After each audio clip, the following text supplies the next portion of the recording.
Big speech for Kemi Badenoch. After yesterday's 20 defections of Conservative councillors over to Reform, there is the gallery of the defectors for you to have a look at. We're talking to Nadine Dorries after 7 o'clock, who's, of course, a big Tory defector over from the Conservative Party, former Cabinet Minister to Reform. But we were just playing this morning, Andrew Rosendale, on Kemi Badenoch's front bench, been an MP, I think, for 25 years. So he's a veteran Conservative MP from, I think, down in Romford. And he was openly, from the front bench, talking about the prospect of a deal between the Conservatives and Reform, totally contrary to what Kemi Badenoch is saying. No, and now I talked to Andrew Rosendale at great length yesterday in the conference centre. I saw him here, and he says there is no way he's defecting. Now, I've heard that before from people who then defect, of course. It's like people who have great confidence in football managers, they're gone the next day. But Andrew Rosendale was incredibly close to Margaret Thatcher, and I did say to him, if you were to defect, the Iron Lady would come back to haunt you. We had a bit of a laugh about that. But he is clear, and he is saying what a lot of other Tories are saying here, that if they go into the next election with Reform versus the Tories in a number of seats, it's going to split the Tory vote, split the Reform vote, and it could let Keir Starmer's Labour Party in through the middle. And Rosendale's point is that neither Reform nor the Tories want, in any circumstances, another Keir Starmer government. So he's articulating in public what a lot of people are saying in private, and I suspect some of those people are in Kemi Badenoch's shadow cabinet too. In fact, I know they are.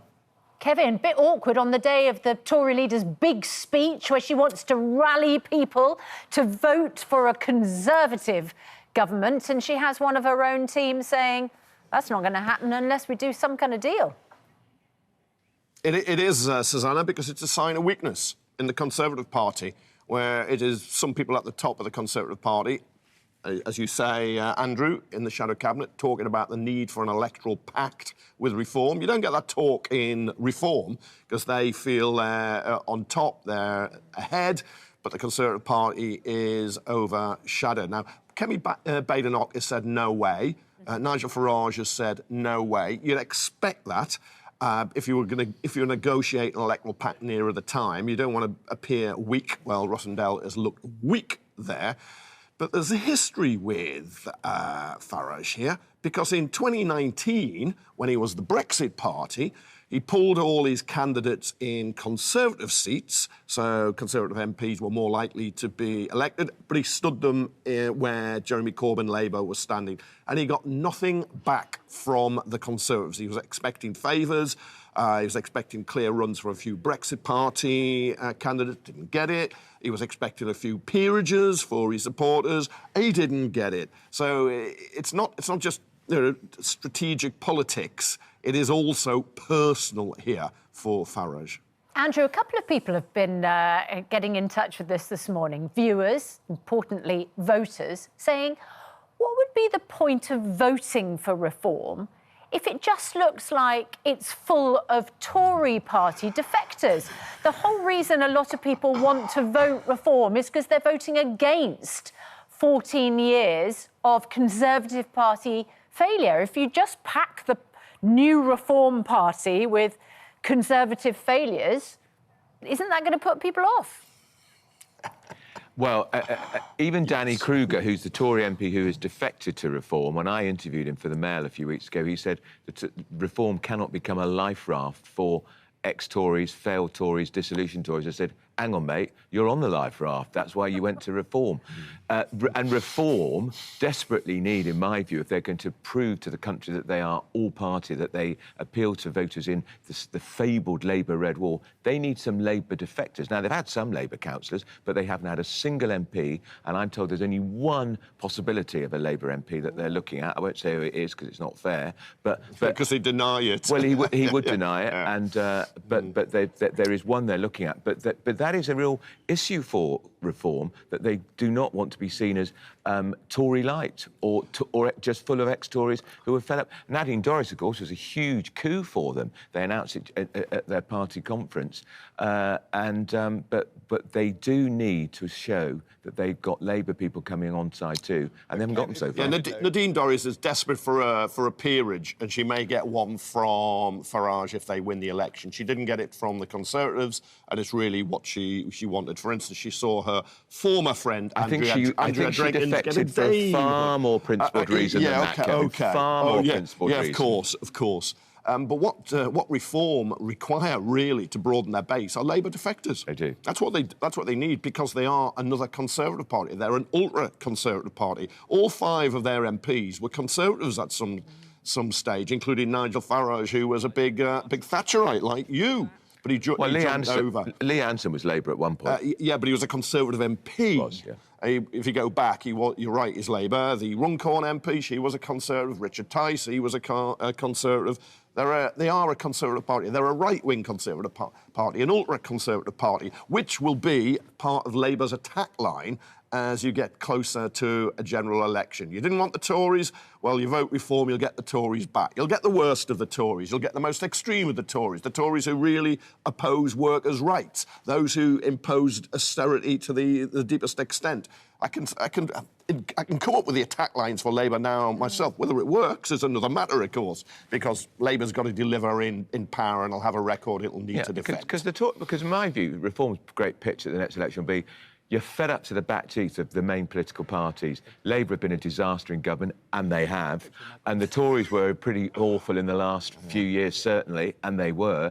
So that's why they've got to be careful that they aren't just seen as a repository for old has-been Tories. The thing is, though, it's not just Labour who are making this attack. I think yesterday on the conference fringe, you had Michael Heseltine. Michael Heseltine, I think now in his 90s, one of the great Conservative cabinet ministers, 92, great Conservative cabinet ministers of the Thatcher period, and with John Major, saying on the conference fringe that there is a line which goes from Le Pen through Trump to Farage, saying the Conservatives cannot allow themselves to be in hock to Nigel Farage. And there is, isn't there a strand, a strategy for the Conservatives, which is to try to reach back into the centre ground, lots of seats that they now aren't going to win, that they've lost to Labour or the Liberal Democrats over the last election, because the Conservatives were moving too much over towards reform. Isn't there a danger when you listen to Andrew Rossendale? It may help him in Essex, and it may help in a red wall seat, but in all those Lib Dem seats where the Tories lost, it makes it harder for them to win back. Yes.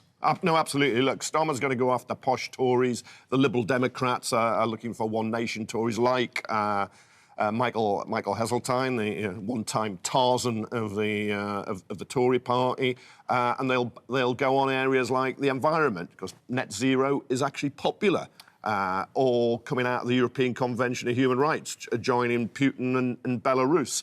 You're quite right, but then you get Robert Jenrick, of course, who we were discussing yesterday, and you questioned Kemi Badenoch on over, I can't see a white face. The Conservative Party, all parties are coalitions, but you look at the Conservative Party, is there really room for Michael Heseltine and Robert Jenrick? And it is where I begin to feel sorry for Kemi Badenoch. She tries to hold it all apart because that coalition is breaking apart. But you're right. I think the Conservatives are going in the wrong direction by racing after Farage rather than thinking the old one nation tradition, look, where your pitch is, we look after the economy, we're a party of law and order, and we'll deliver reasonable, efficient public services Michael Heseltine is an old busted flush. I don't think he's been in the Tory party for years and years and years. Didn't take you long to go, did it? He's slagged off every Tory leader since William Hague. I don't think the Tory party is going to take any lectures from here. And the only reason he's here, really, is to flog his book. And I can tell you exclusively, he didn't sell very many. You were flogging your book, I sold a lot more copies, and I sold a lot more copies than Michael Heseltine. Let me tell you, there was not a queue for Michael Heseltine. He's an old busted flush. I think you're very... That's very rude. Andrew, that is rude, Raw bad-mannered, and disrespectful, Sorry. I would say, to Lord Well, Heseltine. Michael Heseltine has been rude, bad-mannered and disrespectful about Tory leaders since he and John Major left office. He's never got over it. He's never got over ever being Tory leader. I've many political issues I'd take up with Michael Heseltine, and I won't forgive him for the pit closure programme of the early 90s. But there's no doubt, as a One Nation Tory, oh no, you can't dispute. For instance, in response to riots in the 80s, he came up with city rejuvenation programmes in places like Liverpool, Garden Cities in Gateshead. Well, they were hugely successful. He had a very different approach. He had a fabulous Prime Minister, Margaret Thatcher. You don't like him. You don't like him because he's a big European. That's why you don't like him. That's why you dislike him. You're a big Brexiteer, and he was a European. It is quite something to see Kevin Maguire defending a legend of the Conservative Party, while Andrew, was in Thatcher's cabinet, who is a dyed-in-the-wool Tory, decides to attack him. That is quite something to behold, and I can only apologise to Lord Heseltine as a veteran of our political landscape, who may be watching this morning. Lord Heseltine, if he's watching, he's absolutely Lord loving and I it. Rubbed along all right, you know. It probably will be. Well, we're talking about him for the first time because nobody's talked about him for years. I'm sorry, pointless. I'm just fair and decent and objective. And Heseltine's pointless.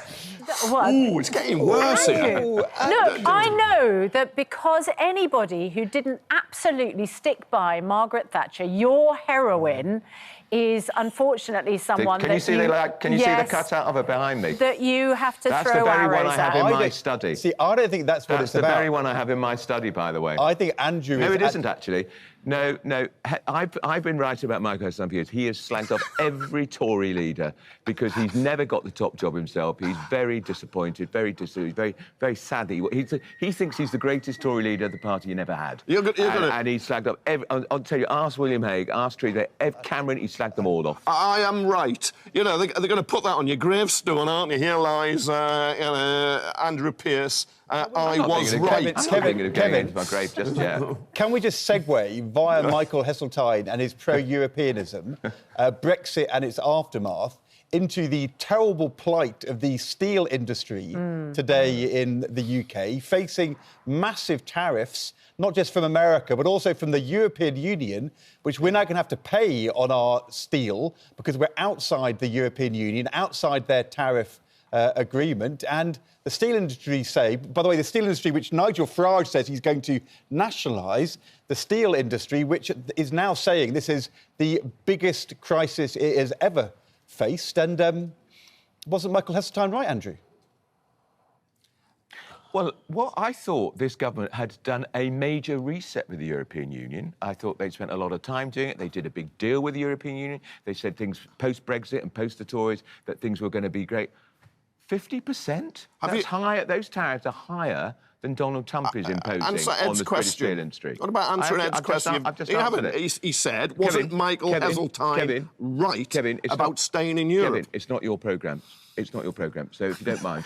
50% tariff. What happened to the Great Reset? What happened to the Great Reset? They spent months backwards and forwards having Ursula von der Leyen, the European Commission leader, over, all praise, grovelling. We're going to have a new form of free movement of people with thousands of young people coming here from all around the European Union because of our reset with the EU, and then they go and whack us with a 50% tariff on our steel industry because they don't give a hoot about Keir Starmer's reset. Can I just, Kevin, can I ask, what does this mean for anybody watching? If a 50% tariff is imposed on the steel we sell to the European Union, what does that effectively mean in practice?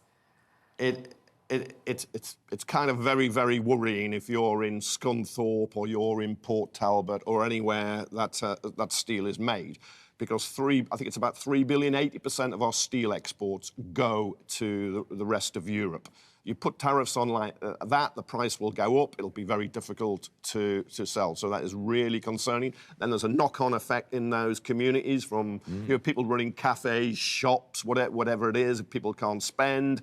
And then that goes wider because it's a blow on the economy. And Michael Heseltine was right, the question you dodged. Well, hang on. The question you dodged, he was right that the rest of Europe is our biggest trading partner, and if these tariffs wouldn't be coming in if we were still in the European Union, I hope they can be negotiated down or pushed away, because it's very concerning. And what we got with the deal with Trump is yes, we got pennies back for pounds lost in Europe. That's the truth of it. Well, and the Prime Minister, as we speak, is in India trying to sort out a major trade deal, which we wouldn't have been able to do if we were still in the European Union. Likewise, with America, we've got a much better deal on our steel, much better deal than the rest of the world, because we're not in the EU. Yeah. You win some, you lose some. But I do think this tariff from the European Union on the British steel industry will cripple the British steel industry, and it's savage. And I think and there's a whiff of vindictiveness about it. Steel exports to... You left us, so we're going to hurt you. Well, look, vindictive. You're the one who chucked your toys out the pram here, and you're the one who wanted to leave. But our steel exports to the US are about a sixth or a seventh of those to Europe, and applaud the Prime Minister. It was one of his successes in getting those tariffs reduced. But these are allies who are looking after themselves, and we're a big economy, but we haven't got the clout internationally. It's very interesting, this trip he's making to India. I mean, by the way, half of our trade with Europe, 20% with America. What's our trade with India? Maybe 2%, 3%? Absolutely tiny in comparison. The Prime Minister, though, is out in India for a meeting with the Indian Prime Minister. He is apparently there are posters of him on the streets of Keir Starmer. I mean, he doesn't get that in Britain when he drives through Westminster and Whitehall. But he's saying very clearly that the one thing the Indians want, which is more visas for skilled people to come to Britain. Quite a lot of British business saying they want that as well. He's saying that is not on the table. He's willing to have a deal for migration of young people from Europe, but not more skilled people coming from India. I wonder if that's the right decision for the economy or the wrong decision. I think there'll be exceptions, because we'll want Indian doctors, and I can see a lot of people in the health sector coming from India. But he's very conscious, and he's right to be very conscious. Massive, the numbers of people coming here legally in migration is far too high, which is why I suspect he's going to say no to India about more visas, in a broader sense, unless it's for very specialist professionals. But look, migration has in part driven the economy in recent years, and you damage your economy if you stop. People are going to come in, they're specialists, they're going to work hard, whether you're in the care sector or you're the top of the tech or finance sectors. And you begin because people are worried about migration. They stop them coming in, we will suffer. But yeah, look, he's not going to get very far with Modi, the leader of India, if he's going to be discriminating against Indians.